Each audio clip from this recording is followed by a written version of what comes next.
Olá, muito boa tarde a você que nos acompanha aqui pelo Notícias Agrícolas, aguardando as informações do mercado de grãos. Foi um dia bastante positivo para os grãos lá na Bolsa de Chicago, em especial para o trigo, que teve altas de 7% aí nos principais vencimentos. Trigo puxou milho, que puxou soja. Final das contas, a gente teve aí um dia de altas até importantes para os principais grãos negociados lá na Bolsa de Chicago.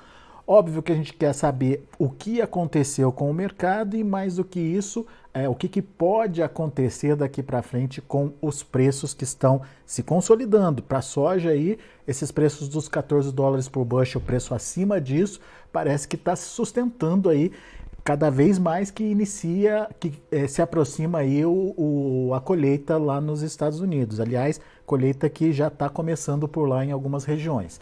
Quem está comigo hoje é Eduardo Vanin, lá da Agrinvest, direto lá de Curitiba, no Paraná, está de olho nessa variação dos preços em Chicago. Vanin, queria a sua análise para a gente entender essa variação positiva de hoje dos grãos em geral, né?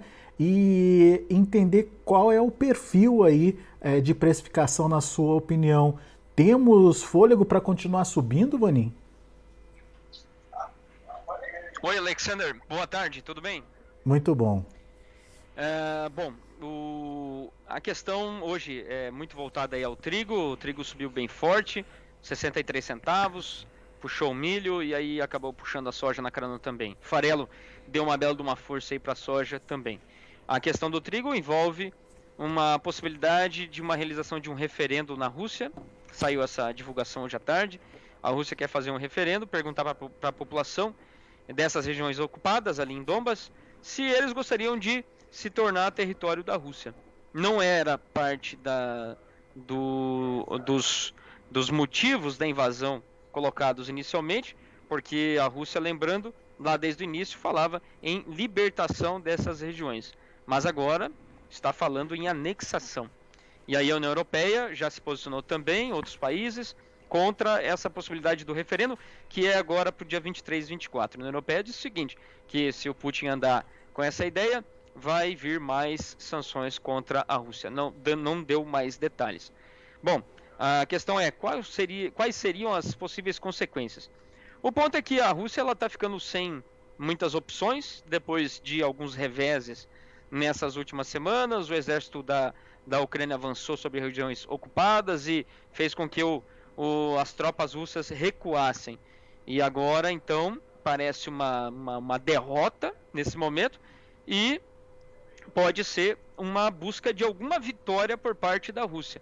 Ou tem outros falando também, analistas aí de geopolítica, falam o seguinte, que poderia ser também uma forma da Rússia conseguir mais tropas, porque se essas regiões elas escolhem então ser anexadas pela Rússia, aí a Rússia poderia de alguma forma estar alistando soldados nessas regiões ocupadas, que é o que está faltando. Está faltando soldados, e segundo as informações, soldados, munições e tudo mais. Então a Rússia nesse momento está sob pressão.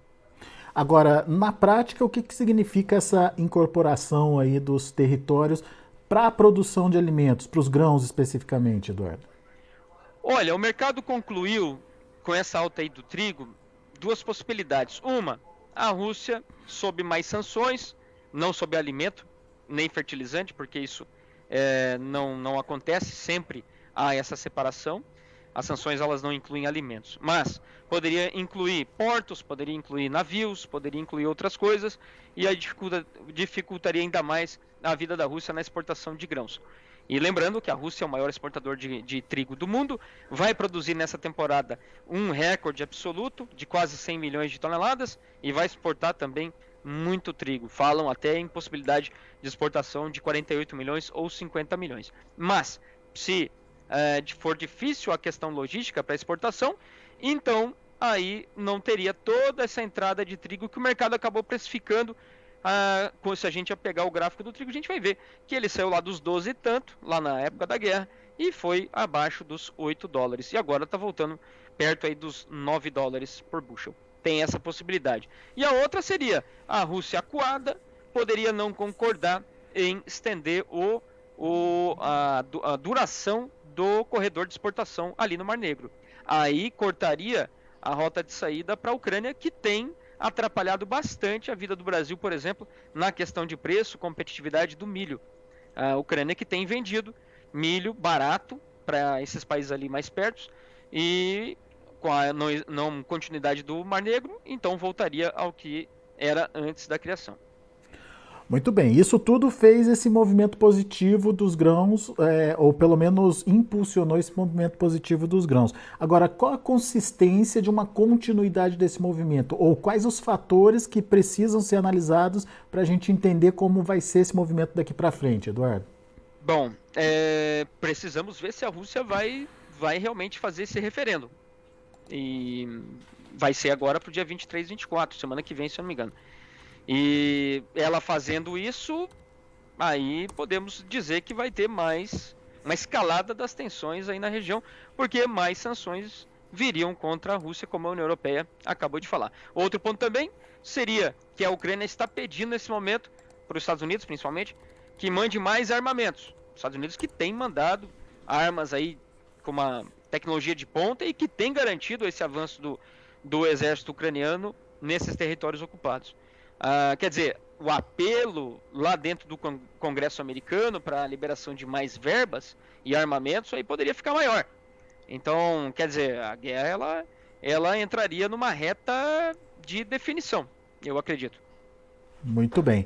A gente então pode entender que a gente depende aí de todo o processo aí de autorização ou não, de incorporação ou não desses territórios.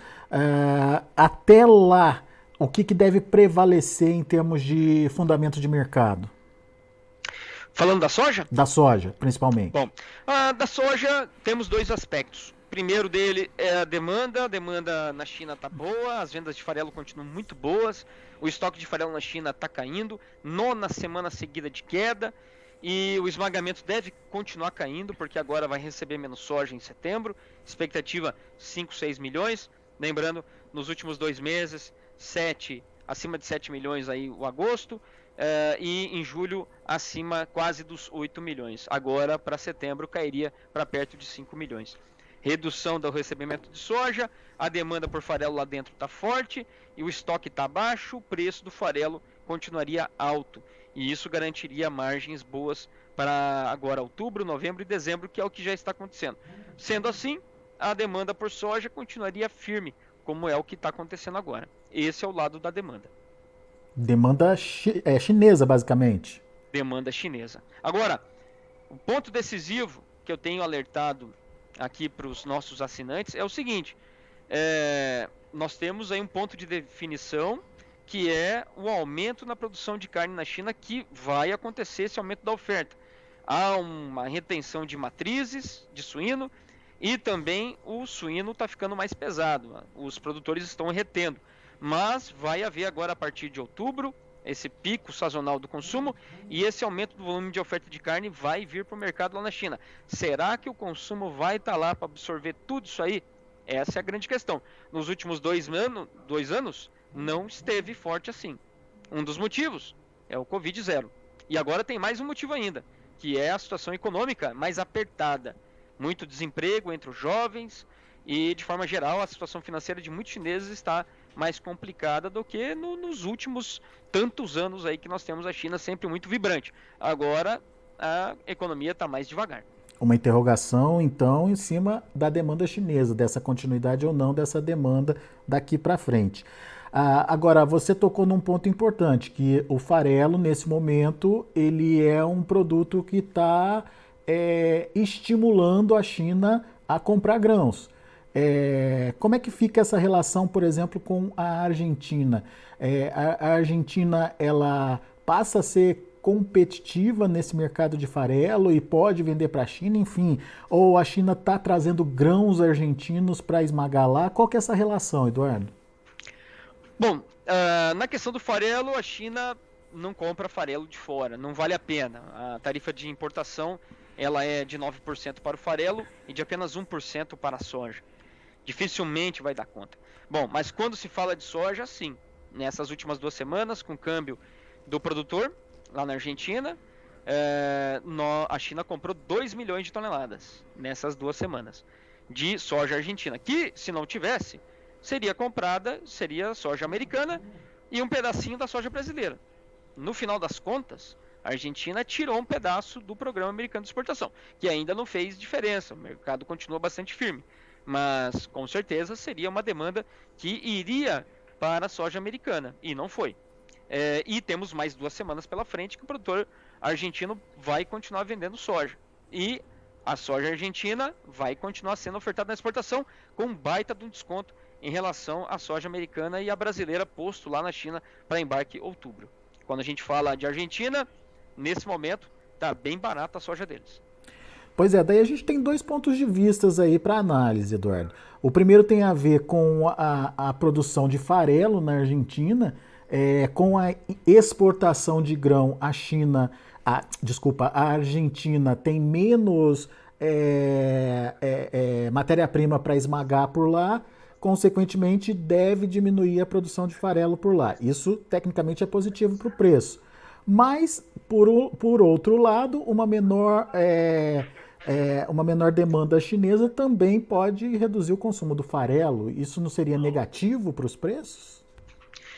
Bom, vamos separar as coisas. A Argentina, a gente sabe, é o maior exportador global de derivados, não de soja, não é a vocação deles exportar soja. Uhum. Mas veja só como é que está. Se o produtor argentino continuar vendendo, ele pode chegar a uma venda de 8 milhões, já está em 8 milhões de toneladas, a venda de soja desde a criação no dia 5 de setembro do câmbio do produtor. Veja, o que a Argentina exporta em 1 ano de soja foi vendido em 2 semanas.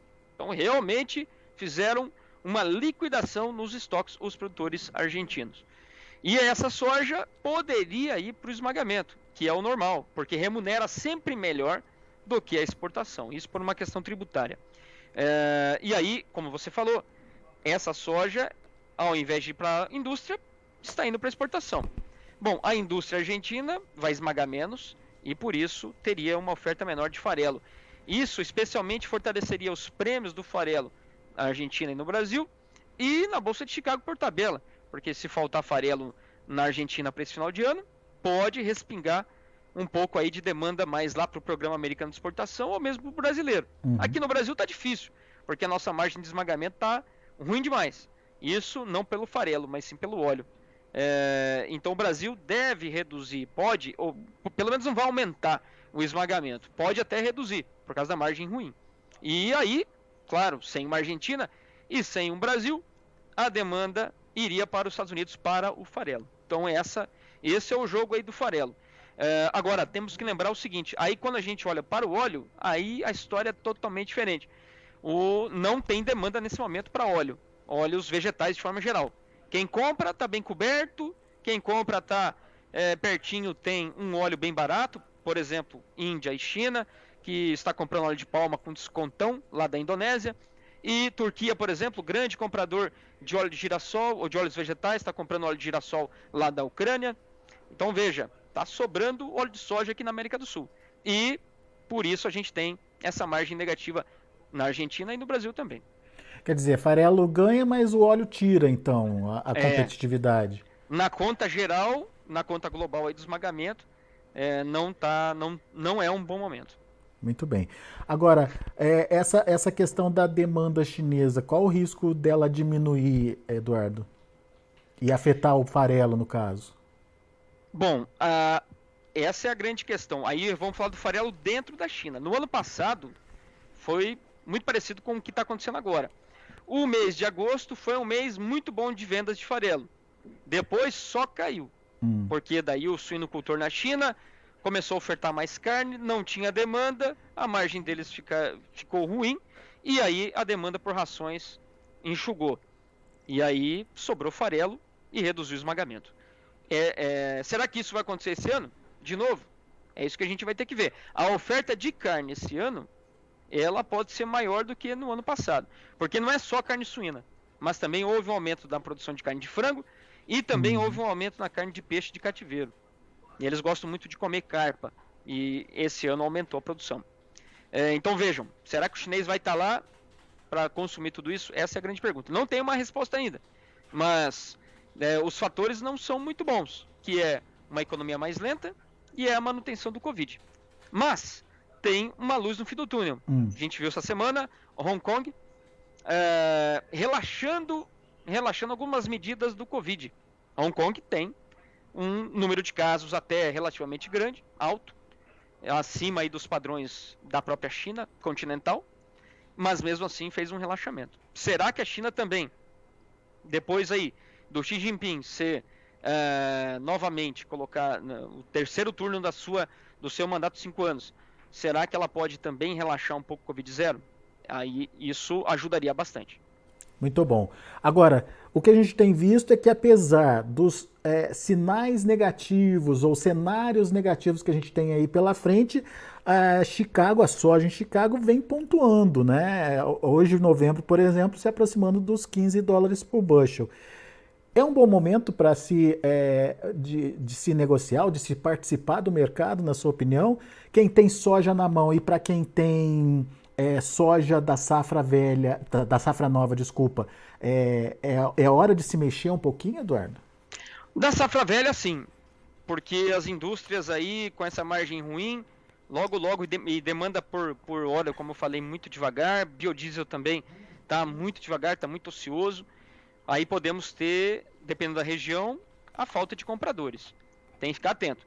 Agora, a safra nova, temos importantes questões ainda. Com essa redução da produção americana, que foi feita no relatório de setembro aí pelo USDA, semana passada, tem 4 milhões a menos de soja lá na safra americana do que se esperava. Isso vai fazer a diferença. E agora a China comprando com boas margens, como a gente comentou. Ou seja, todas as fichas agora no Brasil. Então, antes de vender, a gente precisa ver como é que vai ser essa questão do clima para esses próximos 3 meses, especialmente o mês de novembro e dezembro, porque aí nós temos um risco de laninha, que é alto, de novo, e, por exemplo, para o Paraná, Paraguai, MS, que já estão plantando soja, pode acontecer a mesma coisa que no ano passado, se o laninha realmente se confirmar entre setembro e novembro. Aí a gente pode ter um veranico, não é nem veranico, é uma estiagem mesmo, que aconteceu no ano passado entre novembro, dezembro, janeiro, fevereiro. Aí o preço realmente não tem como cair, porque já temos uma redução nos Estados Unidos, e aí não teríamos um aumento significativo no Brasil de produção. E me parece que essas incertezas em relação ao clima do Brasil já começaram, principalmente por conta dos mapas, né? Que vem apontando divergência, né? Isso, exatamente. Modelo europeu, que acerta mais, ele está mais otimista. Agora, para 15 dias, mostra bons volumes de chuvas já para a semana que vem no Mato Grosso, Goiás, Tocantins, Minas, parte da Bahia. Mas o modelo americano mostra chuvas, só que bem menos.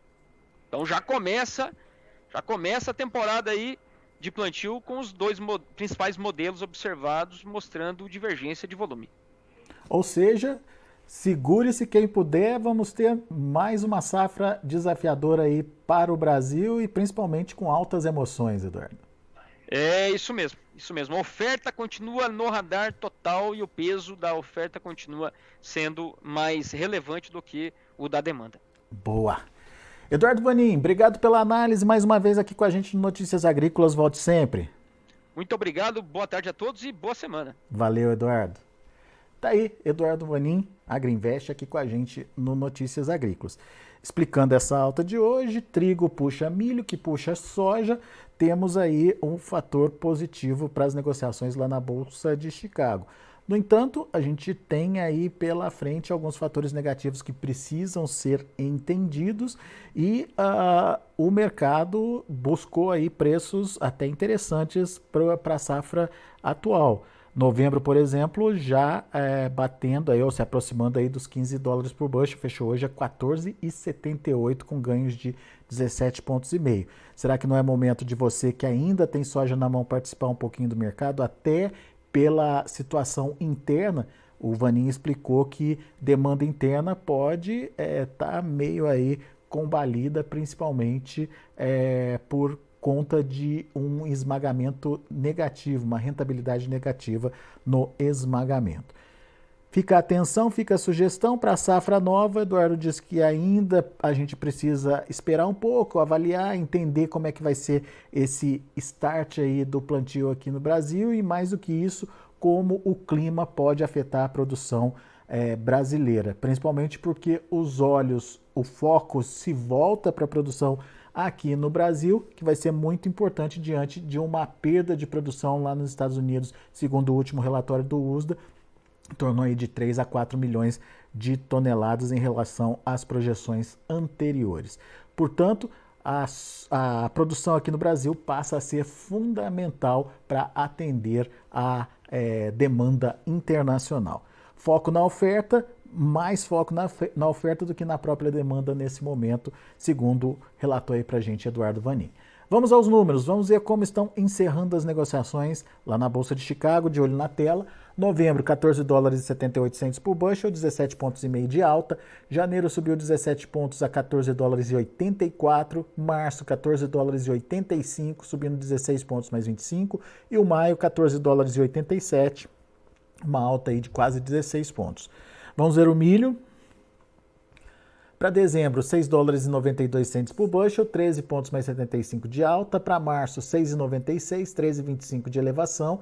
Para maio, $6,97, 12,75 de alta. Para julho, $6,90 por bushel, 12,25 de alta. A gente tem também o trigo, que fechou bem hoje. Dezembro, por exemplo, subiu 63 pontos, fechou a $8,93 por bushel. Olha aí o março voltando aos $9 por bushel, $9,07 encerramento de hoje, 60 pontos mais 75 de alta. Maio subiu 59 pontos, fechou também acima dos $9, $9,14. E o julho, $9,05 por bushel, 54 pontos de elevação. São os números de hoje do mercado de grãos lá na Bolsa de Chicago. A gente vai ficando por aqui. Agradeço a sua atenção e a sua audiência. Se inscreva em nossas mídias sociais. No Facebook, Notícias Agrícolas. No Instagram, @Notícias Agrícolas. E em nosso Twitter, @Norteagri. E para não perder nenhum vídeo, não se esqueça de nos acompanhar no YouTube e na Twitch, Notícias Agrícolas Oficial.